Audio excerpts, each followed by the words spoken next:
D'accord si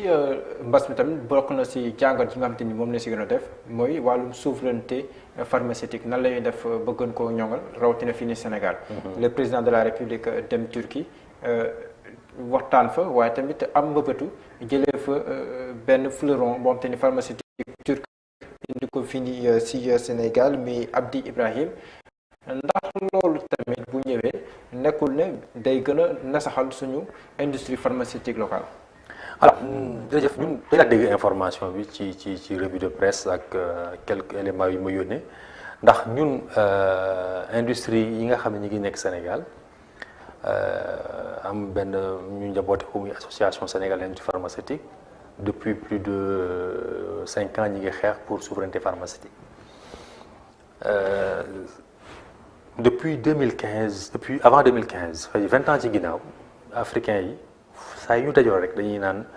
nan lañ war a def ba nga xam ni nañu am souveraineté pharmaceutique dans nos pays francophones donc pharmaciens africains yi chaque fois ñu dajee loolu lañ doon waxtaanee donc ñun Sénégal ñu ne comme wax ci bari na dañuy jëf donc depuis 2017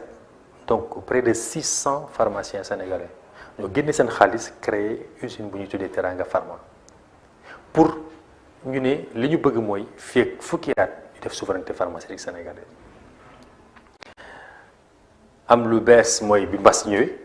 bi ñëwee donc mu dëggal ni léegi kenn mënatul bañ a liggéey ci loolu. mais président nag mi ngi dem bitim réew jëli. donc président dem na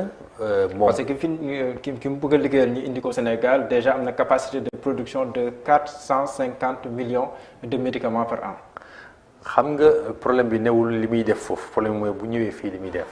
te bu ñu nee souveraineté pharmaceutique du da ngay jëli garab di andi loolu du souveraineté pharmaceutique. da koy defaree si réew da koy defaree ci biir réew loolu mooy souveraineté. souveraineté mooy maanaam damay xool yan feebar ñoo ëpp Sénégal ñoo fi gën di law yan feebar ñoo gën a sonal Sénégalais boo identifier feebar yooyu ba pare nga ne yan garab ñooy xeex feebar yooyu. donc ñun Teranga Pharma bi ñuy commencé pharmacien Sénégal yi dañu identifier 75 molécules mooy. doomu garab. non 75 chiffre bi mooy juróom fukk ak juróom ci ay molécules ñu ne lii ñun Teranga Pharma nee nañu fii ak 2030 war nañ ci liggéey ba nga xam ni fii lañ koy defaree maanaam depuis ci fabrication bi ba bi ñu koy jox. nit ñi ba nga xam ne kenn du ko jéggaani 75 lañu bindoon bi mbas mi ñëwee gouvernement sénégalais travaillé avec un cabinet international ñoom ñu identifier fukki molécule ak juróom-ñett ñu ne yii moom bëgg nañu fii ak 2035 acteurs yi nekk fii ñu defar ko bon déparé nañ ci 80 mais 18 yi moom nee nañ 18 yi moom vraiment Sénégal lañu bëgg nañu ñu am ci souveraineté. ñun bu ñu xoolee suñu portefeuille Teranga Pharma ci 18 Sénégal am 16 yëpp mi ngi suñu portefeuille donc ñun xaar ñu Abdi Ibrahim fii ak 2030 incha allah nañ ko def mais dañu wax ni au niveau de l'association sénégalaise d'industrie pharmaceutique ñu ne gouvernement bi toog nañu ànd ak waa ministère de l'économie ñu dem lëlu ak waa ministère le BOS bureau opération et suivi du plan Sénégal émergent ñu lëlu fii Saly maanaam lépp li nga xam ne war nañ ko def pour am souveraineté pharmaceutique bi nañ ko bi ngi ci loxo gouvernement Sénégal. d'accord mais bu ñuy xool li gënoon soxla si mbas mi bokkoon na si chloroquine. dañ ko doon sax utiliser pour faj ko. waaw Médis Sénégal na fi boobu ba léegi tijjiwul.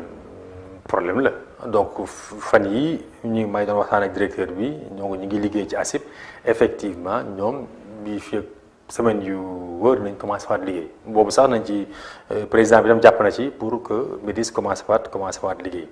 mais le plus important. kon Médis dina reprendre ses activités. incha allah très prochainement dina ko reprendre donc li nga xam ni moo am. président ñaata si def pour ñu. alors je peux pas vous dire exactement mais xam naa am benn moment daal on parlait de 5 milliards comme ça donc lañ doon wax mais li ma wër ma daal mooy que. léegi mu ñëwaat parce que waxtaan naa ci ak ki ko jiite te am na firnde yu wóor yu ma jox ni léegi ñu commencé waat seen activité mais li nga xam ne moo am solo par rapport ak nouvelle bi ñu am tey ci suba mooy que waxuñu ni dañuy tëj frontière Sénégal yi mais dañu ne gouvernement Sénégal da jàpp ni bala muy dooleel étranger na dooleel ñi nekk ci biir réew mi parce que ñi nga xam ne étranger lañ bu ñu ñëwee ñoom étranger bu ñëw Sénégal na ngay andi sa def sa investissement li mu lay njëkk a wax mooy dafa naan la clause de rapatriement maanaam clause boo xam ci biir contrat day am dañ naan la bu ñu bénéfice profit bu ñu amee dañ koy génnewaat or ñun profit bu ñu am ci dëkk bi lay des te gis nga balance commerciale balance comment on appelle ça Sénégal day importer 130 milliards de francs CFA par année. mooy balance commerciale bi waaw. Chaque année dañuy importer 130 milliards 125 à 130 milliards de médicaments donc dafay te booy jënd garab à l'extérieur da ngay fay ay devises donc day changer donc la balance des paiements donc aujourd'hui il est important que souveraineté pharmaceutique bi ñu sukkandiku d'abord ci ji fi nekk mais également xaw ma Ibrahima bu ñëwee mais ñu ne ko yow soo bëggee implanté wu da ngay sukkandiku ci un acteur local ba nga xam ni moom buy génnee après ay profit li muy génnee du bari. dina am lu fi des mais tamit est-ce que tam war ñu gën a dooleel la pharmacie nationale d'approvisionnement. waaw xam nga booy wax souveraineté aussi loolu beneen pàcc la boo xam ne du am solo dañ ko war a dooleel ba pare changer statut parce que moom statut bi mu am may ko mu am yenn liberté yi pour mun a lëkkaloog ay acteurs locaux yi donc changement institutionnel bu PNA moom loolu loo xam ne la mënul ñàkk mais li nga xam ne ñun au niveau acteurs locaux yi nga xam ñoo nekk industrie Sénégal li ñuy demander gouvernement bi te bind nañ ko jox leen ko mooy dañu ne PNA mi nga xam ni moom mooy fay garab ci xaalis Sénégal pour faj waa Sénégal nañu am benn quota pour les industries locaux xam nga PNA buy liggéey dafay affaire appel d'offre international te appel d'offre international boo ko defee maanaam indiens yi bu ñu ñëwee ñoom seen dëkk ñoo ñu ëpp doole donc comme fii les coûts de production maanaam yow li ngay dépenser pour defar benn comprimé moo gën a cher 60 fois que li indien bi di def xam nga kon kooku mënoo leen concurrencer donc dafay jaadu ñu ne garab yi nga xamee dañ ko defaree Sénégal léegi kenn du ko jéggaani nañ ko jox ñu nekk fii.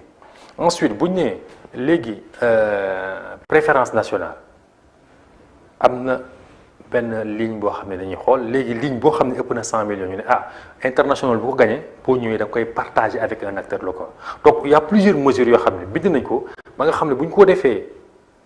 bu ñu ko mesure réforme yooyu bu ñu ko andee ci saa si li mu wóor ba wóor mooy fii ak 2030 2035 souveraineté pharmaceutique les acteurs locaux dañ ko def mais kenn ku ñëw tamit boo ci àndee dinañ. am na tam beneen défi bu taxaw muy xeex les faux médicaments. absolument loolu moom góob bu rëy la boo xam ne nii ñu ngi koy gis fii ni Sénégal. xam nga loolu non seulement góob mais damay jàpp ni cancer la cellule cancéreuse la ndax ça fait des années de 20 ans mais le problème également mooy que. amoon nañu yaakaar xam nga yàggul daaw bu ñuy wax appel de Bénin bi demee Bénin def président ñëw ñu changer loi bi muy ñu criminaliser donc aujourd'hui il faut que xeex bi gën a tar ci loolu parce que ñuy jàpp ni gis nga dama lay jox benn chiffre bi ñu defee étude ci garab yi nga xam ne garabu mbedd la ñu jël li ñuy tuddee antibiorésistance bu ñu jëlee antibiotique ñoom garabu mbedd yi day tax ba antibiotique yu baax yi du seen doole dootul baax seen doole day wàññeeku ba nga xam ne da ngay feebar léegi nga soxla antibiotique du la wàññeeku te loolu bi ñu defee étude yi impact économique yi muy am dafay wàññi de 3 points sur le taux de croissance des pays du développé donc lien entre waxuma rek li muy perte au niveau mondial mais sur le taux de croissance c'est 3 points de croissance lay wàññi faux médicaments yi nga jël impact bi sur les maladies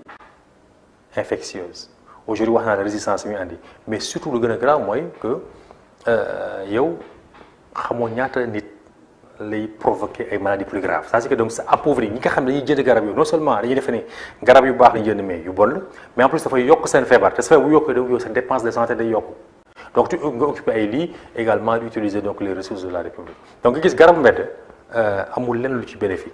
moo tax li ñu wax gouvernement bi c'est vrai donc criminaliser ko c'est bien mais surtout que ñi nga xam ne ni xam nañ leen parce que xam nañ approvisionnement fi mu jógee ñi nga xam ne aussi dañu am doole ci dëkk bi ñi ko nekk ci moom ñu daan leen daan yu metti parce que il ne s'agit pas ñuy daan seulement gis nañ ko fi c'est pour ça que je dis xam nga booy xeex bi dafa war a nekk dans la répression et dans la sensibilisation parce que jàpp naa ni également il faut que le président ni mu waxee souveraineté pharmaceutique ñu wax ko ni tamit foofu dafa xeex contre les médicaments de la rue dafa war nekk un axe bu am solo sinon souveraineté bi du mën a nekk et donc bu dee am na ku ñu gracier moom nee na dañ ko intrôné dañ ko intrôné en erreur ci foofu donc dañuy jàpp ni y avait une erreur mais li ëpp solo mooy que yooyu mu bañ amati et que li nga xam ni aujourd'hui identifié nañ ay marché xam nañu yan marché la nañu andi ay mesures. Justement est-ce que gis ngeen fii benn volonté bu nu traduire à travers des actes forts pour xeex wàllum faux médicaments yi comme ni nga ko waxee fan koy defee xam nañ ko donc lan moo tax ba léegi nii mu nekk fi mel nii mosuñu koo xeex. waaw xeex bi ñi ngi koy xeex mais amaguñu résultat yi saa su ñu ko doon xeex bi efficace wu damay joxe toujours benn exemple maanaam mooy kër sëñ bi ñu naan kër sëñ bi xam nga boo seetloo en 2009 bi nga xamee ni am na benn pharmacie boo xam ne dañu songu parce que ñi approvisionné kër sëñ bi dañu doon songu pharmacie parce que dama jox toute histoire vers les années 2002 2004 pharmaciens yi dañu dem ba def enquête ba xam ñoom seen approvisionnement fu ñu koy jëlee donc ñu dem tëj buntu ñuy jëlee garab yépp loolu moo andi toj pharmacie bu ñu nee ma xam mënatuñu andi ay garab léegi ñoo di toj pharmacie di mooy am cambriolage loolu moo andi cambriolage ba 2009 am ku décédé te boo ko seetloo 2009 fi mu amee volonté politique bi ñu amoon boobu moo doon ñu tëj kër sëñ bi donc tëj nañ ko wàññi dooleem mais ba léegi mu ngi dox donc dañuy ñaan gouvernement bi li ñi defoon ci 2009 ñu def ko ci yeneen sites yi nga xam ni gis nañ ko parce que loolu rek mooy tax que loolu mën a denc ci dëkk bi mais aussi améliorer la qualité du médicament et surtout diminuer les prix parce que aujourd'hui dans les pharmacies te loolu lu jar a wax la Sénégal yi bëri naa leen garab yi dañu cher dans les pharmacies mais dama leen bëgg a wax ni aujourd'hui maladie yi boo jëlee maladie Sénégal yi fi ëpp boo demee pharmacie mun nga traité wu en moins de 5000 francs l'essentiel mooy que yow boo duggee biir pharmacie na nga nangu ñu defal la ce qu'on appelle la substitution maanaam des lois moo ko may pharmacien boo ñëwee ñu ne la bind nañu garab bi am na beneen garab boo xam ne ñoom ñaar ñoo yem képp ci efficacité ñoo yem képp ci qualité ñoo yem képp ci sécurité ba nga xam ni li nga war xaar ci biñ la bindal moom lay jox te mën a wàññi sa bi gën a yomb lu tax bu gën a yomb xam nga booy defar garab maanaam ki ko créé moom dafay def ce qu'on appelle day dépenser sur la recherche boo dépensé recherche da ngay dafay comme bu bëri ngay andi donc moo tax ba créé garab dañ lay may 10 ans ñu ne la yow garab gi kenn du ko mën a defar ku dul yow mais bu 10 ans yi jeexee dañ naan ñi ci des ñoom mooy ñi ci des mënuñu ko copier donc xam nga kiy copier garab moom deful recherche moom yow def nga sa dara ba pare mu xool ko copier ko defar ko donc boo gisee mu gën a moins cher maanaam kii dépense production kese def et dépense recherche loolu moo tax prix yi di wute. docteur Mouhamadou Sow amoon naa mbégte loolu dalal la si tolluwaay tey ma bàyyi la nga tàggatoo ak ñuy teewlu. alors li ñuy tàggatoo mooy que vraiment di ñaan mbas mi gaaw fi jógee mais également di dalal xelu Sénégalais yi surtout ci vaccination bi man comme je dis toujours fu ma dem naa leen ko wax man sama bopp pharmacien la donc xam naa risque bu ñuy wax ci vaccin yi bu baax. donc su ma jëlee sama décision yi man dinaa vacciné wu parce que jàpp naa ne amul risque bénéfice bi may am ci vaccin bi mu ëpp risque yi may encourir te risque du loo xam ne lay ñëwaat donc di inviter les Sénégalais pour que ñu bañ a tiit bañ a jaaxle ndax dëkk bi yàgg nañ jël ay garab pharmaciens yi nga xamul ñoo doon toppatoo garab yi ba ñu koy naan sans problème pharmaciens yooyu tamit ñooy toppatoo vaccin bi bis bu ñëwee xool ko càmbar ko ba ne vaccin bi baax na donc di leen wax ni vraiment amul benn sikki sàkk bu ñu ci war a am ndax